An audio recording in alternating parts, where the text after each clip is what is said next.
Chris Harwell. I'm going to be reading Daniel chapter 2. Now in the second year of Nebuchadnezzar's reign, Nebuchadnezzar had dreamed, and his spirit was so troubled that his sleep left him. Then the king gave the command to call the magicians, the astrologers, the sorcerers, and the charlatans to tell the king his dreams. So they came and stood before the king. And the king said to them, I have had a dream, and my spirit is anxious to know the dream. Then the charlatans spoke to the king in Aramaic, O king, live forever. Tell your servants the dream, and we will give the interpretation. The king answered and said to the charlatans, My decision is firm. If you do not make known the dream to me and its interpretation, you shall be cut into pieces, and your houses shall be made an ash heap. However, if you tell the dream and its interpretation, you shall receive from me gifts, rewards, and great honor. Therefore tell me the dream and its interpretation. They answered again and said, Let the king tell his servants the dream, and we will give its interpretation. The king answered and said, I know for certain that you would gain time, because you see that my decision is firm. If you do not make known the dream to me, there is only one decree for you have agreed to speak lying and corrupt words before me till the time has changed. Therefore tell me the dream, and I shall know that you can give me its interpretation. The charlatans answered the king and said, There is not a man on earth who can tell the king's matter. Therefore no king, lord, or ruler has ever asked such things of any magician, astrologer, or charlatan.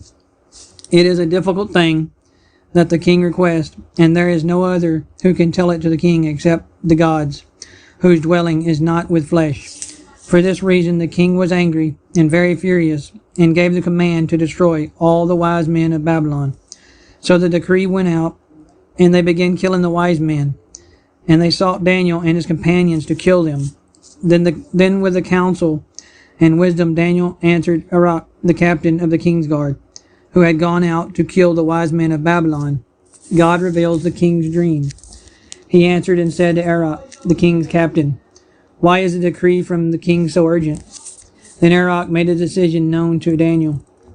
So Daniel went in and asked the king to give him time, that he might tell the king the interpretation. Then Daniel went to his house and made the decision known to Hananiah, Mishael, and Azariah, his companions, that they might seek mercies from the God of heaven concerning this secret, so that Daniel and his companions might not perish with the rest of the wise men of Babylon. Then the secret was revealed to Daniel in a night vision. So Daniel blessed the God of heaven.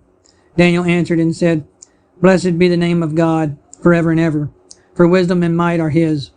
And he changes the times and the season. He removes kings and raises up kings. He gives wisdom to the wise and knowledge to those who have understanding. He reveals deep and secret things. He knows what is in the darkness, and light dwells with him. I thank you and praise you, O God of my fathers. You have given me wisdom and might, and have now made known to me what we asked of you. For you have made known to us the king's demand. Therefore Daniel went to Arioch, whom the king had appointed to destroy the wise men of Babylon. He went out and said thus to him, Do not destroy the wise men of Babylon. Take me before the king, and I will tell the king the interpretation.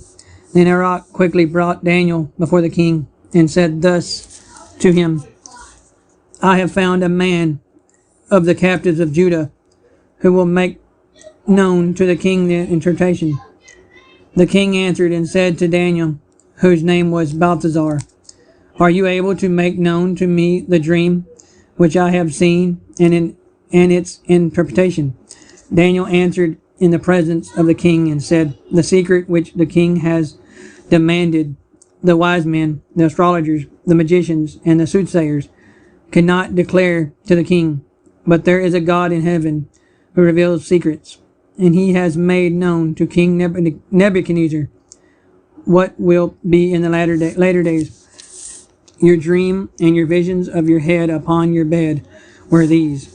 As for you, O king, thoughts came to your mind while on your bed about what would come to pass after this. And he who reveals secrets has made known to you that will be.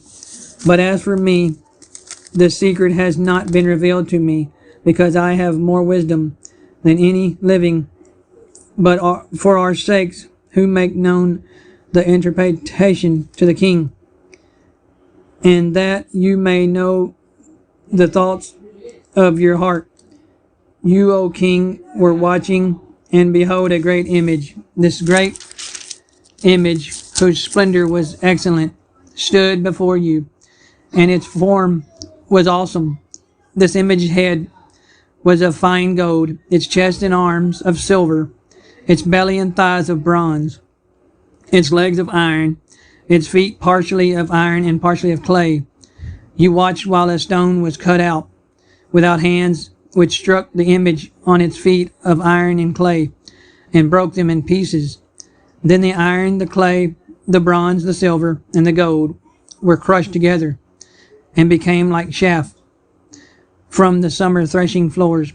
The wind carried them away, so that no trace of them was found. And the stone that struck the image became a great mountain, and filled the whole earth. This is the dream. Now we will tell the interpretation of it before the king. You, O king, are a king of kings, for the God of heaven has given you a kingdom, power, strength, and glory. And wherever the children of men dwell, are the beasts of the field and the birds of the heaven. He has given them into your hand, and has made you ruler over them all. You are this head of gold. But after you shall arise another kingdom inferior to yours, then another, a third kingdom of bronze, which shall rule over all the earth. And the fourth kingdom shall be as strong as iron, inasmuch as iron breaks in pieces and shatters everything. And like iron that crushes, that kingdom will break in pieces and crush all the others. Whereas you saw the feet and toes partially of potter's clay and partially of iron, the kingdom shall be divided, yet the strength of the iron shall be in it, just as you saw the iron mixed with ceramic clay. And as the toes of the feet were partially of iron and partially of clay, so the kingdom shall be partially strong and partially fragile. As you saw iron mixed with ceramic clay, they will mingle with the seed of men, but they will not adhere to one another, just as iron does not mix with clay. And in the days of these kings, the king, God of heaven, will set up a kingdom which shall never be destroyed, and the kingdom shall not be left to other people. It shall break in pieces and consume all these kingdoms, and it shall stand forever. Inasmuch as you saw that the stone was cut out of the mountain without hands, and that it broke into pieces the iron, the bronze, the clay, the silver, and the gold, the great God has made known to the king what will come to pass after this. The dream is certain, and its interpretation is sure. Then King Nebuchadnezzar fell on his face, prostrate before Daniel, and commanded that they should present an offering and incense to him. The king answered Daniel, and said, Truly your God is the God of gods, the Lord of kings, and a revealer of secrets, since you could reveal this secret. Then the king promoted Daniel and gave him many great gifts, and he made him ruler over the whole province of Babylon, and chief administrator over all the wise men of Babylon.